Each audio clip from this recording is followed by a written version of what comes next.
কারণ দুর্বৃত্তরা, আমি আবার বলছি, এই ঘটনা ঘটিয়েছেন কিছু সংখ্যক দুর্বৃত্তরা এই ঘটনাটা ঘটিয়েছে বঙ্গবন্ধুকে এবং যারা আমাদের স্বাধীনতা সংগ্রামের অবদান রেখেছে। আমি বিশ্বাস করি সকলের অবদানকে আমাদের নতুন প্রজন্মর কাছে তুলে ধরা আবশ্যক।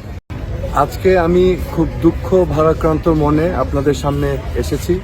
আমি আজকে বঙ্গবন্ধুর 32 নম্বর বাসার সামনে, এটা আপনারা সবাই জানেন, এটা বঙ্গবন্ধু জাদুঘর ছিল এবং এই বাড়িতেই 1975 সালের 15ই আগস্ট আমাদের জাতির জনক বঙ্গবন্ধুকে সপরিবারে নির্মমভাবে হত্যা করা হয়েছিল। আজকে আমরা জানি যে এখানে বাংলাদেশে একটি গণ অভ্যুত্থান হয়েছে ছাত্র জনতার সম্মিলনে, এবং ছাত্র জনতার এই আন্দোলনের মধ্য দিয়ে কিছু দুষ্কৃতিকারী এই জঘন্যতম ঘটনাটা ঘটিয়েছে।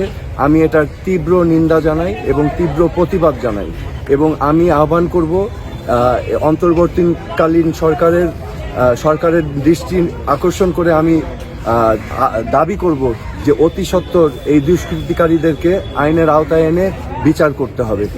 আজকে আমি আরও আমার মনের কথা আমি বলতে চাই। আজকে আমার এখানে আসা হচ্ছে আমার বিবেকের তাড়নায়। আমি এমন একজন ব্যক্তি, আমি আমার বিবেককে দিয়ে আমি পরিচালিত হই। আমি অন্যায়ের বিরুদ্ধে প্রতিবাদ করি, আমি যতটুকু পারি আমি আমার অবস্থান থেকে করি। আজকে আমি বঙ্গবন্ধুর এই 32 নম্বরের এই বাসায় সেই আবেগের কারণেই আমি উপস্থিত হয়েছি, এবং আমি এটা কোনো অবস্থাতেই মেনে নিতে পারি না যে আমাদের ইতিহাস ঐতিহ্য, কারণ বঙ্গবন্ধু হচ্ছেন আমাদের স্বাধীনতার প্রতীক, তিনি বাংলাদেশের সম্বল। আমাদের বঙ্গবন্ধুকে ইতিহাসের আলোকে এবং মোড়কে আমাদের প্রিজার্ভ করে রাখতে হবে।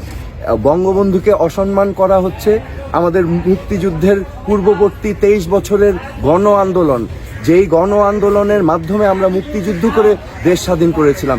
আজকে যে ছাত্র জনতা যারা আজকে আন্দোলন করেছে, তাদের উদ্দেশ্য কিন্তু একটি বৈষম্যহীন বাংলাদেশ, একটি বাংলাদেশ যেখানে সবার অধিকার নিশ্চিত করা হবে, এমন একটি বাংলাদেশ যেখানে সবার বাক স্বাধীনতা থাকবে, এমন একটি বাংলাদেশ যেখানে মেধাই হবে মূল মাপকাঠি। তো আমাদের মুক্তিযুদ্ধের চেতনাই কিন্তু সেই চেতনা, কিন্তু দুর্ভাগ্য আমরা এই আদর্শটাকে বাস্তবায়ন করতে পারিনি বাংলাদেশে এই পর্যন্ত। তো আজকে ছাত্র জনতা সেই উদ্দেশ্য নিয়েই কিন্তু আজকে রাজপথে নেমেছিল। তো কিন্তু আমি তার পাশাপাশি আমি স্মরণ করিয়ে দিতে চাই আমাদের ইতিহাস ঐতিহ্য, বঙ্গবন্ধুর অবদান, এটাকে আমাদের অস্বীকার করার কোনো স্কোপ নেই।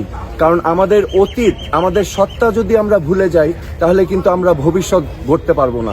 সেই বাংলাদেশ কিন্তু, সেই আধুনিক গণতান্ত্রিক এবং সমৃদ্ধশালী বাংলাদেশ কিন্তু আমরা গড়তে পারবো না।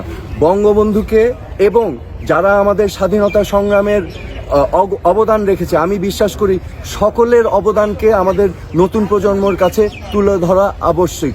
যেমন হোসেন শহীদ সারওয়ার্দী, একে ফজলুল হক, বঙ্গবন্ধু আমাদের মুক্তিযুদ্ধের অনুপ্রেরণা দিয়েছেন, তাজউদ্দিন আহমেদ, সৈয়দ নজরুল ইসলাম, এমনকি আমাদের মুক্তিযুদ্ধে অবদান রেখেছেন জিয়াউর রহমান সহ 11 জন সেক্টর কমান্ডার, এবং যার আরও অনেক বীর, অনেক হিরো এবং অনেক মহানায়ক আছেন, যাদের ইতিহাস আমাদের নতুন প্রজন্মের কাছে তুলে ধরা আবশ্যক।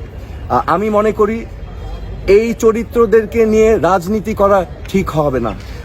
আমাদের এই অ্যাসেট, যারা আমাদের লেগেসি, তাদেরকে আমাদের সংরক্ষণ করে রাখতে হবে ন্যাশনাল অ্যাসেট হিসাবে। তাদেরকে নিয়ে যেন ভবিষ্যৎ বাংলাদেশে রাজনীতি না হয়, এটা আমার ব্যক্তিগত অভিমত। আজকে আমি আমাদের ছাত্রী ভাই বোনদেরকে আন্তরিকভাবে ধন্যবাদ জানাচ্ছি। তারা এই মিউজিয়াম, বঙ্গবন্ধুর মিউজিয়াম, বাসভবন, এটাকে তারা সংরক্ষণ, ক্লিন আপ করছেন, পরিষ্কার পরিচ্ছন্ন করছেন যতটুকু তারা পেরেছেন। কারণ দুর্বৃত্তরা, আমি আবার বলছি, এই ঘটনা ঘটিয়েছেন কিছু সংখ্যক দুর্বৃত্তরা এই ঘটনাটা ঘটিয়েছে, এবং আমি তাদেরকে স্বাগত জানাই।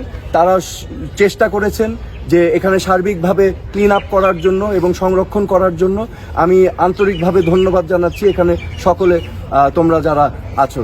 এবং আমি আবারও আবেদন করছি আমাদের সকলের কাছে যে এই দেশটা আমাদের সবার, রাজনীতির ঊর্ধ্বে এসে এই দেশটাকে ভালোবাসতে হবে। এবং আমরা যে যেখানে আছি, আমি রাজনীতিতে নেই, আমিও চেষ্টা করছি আমার অবস্থান থেকে আমি যতটুকু পারি আমি বলার চেষ্টা করছি। বিকজ রিমেম্বার, আমাদের মরাল কম্পাস যদি আমরা হারিয়ে ফেলি তাহলে কিন্তু কোনো জাতি কোনোদিনও মাথা উঁচু করে উঠতে পারবে না। So please be guided by your moral compass. এই বলে আমি শেষ করছি। ধন্যবাদ।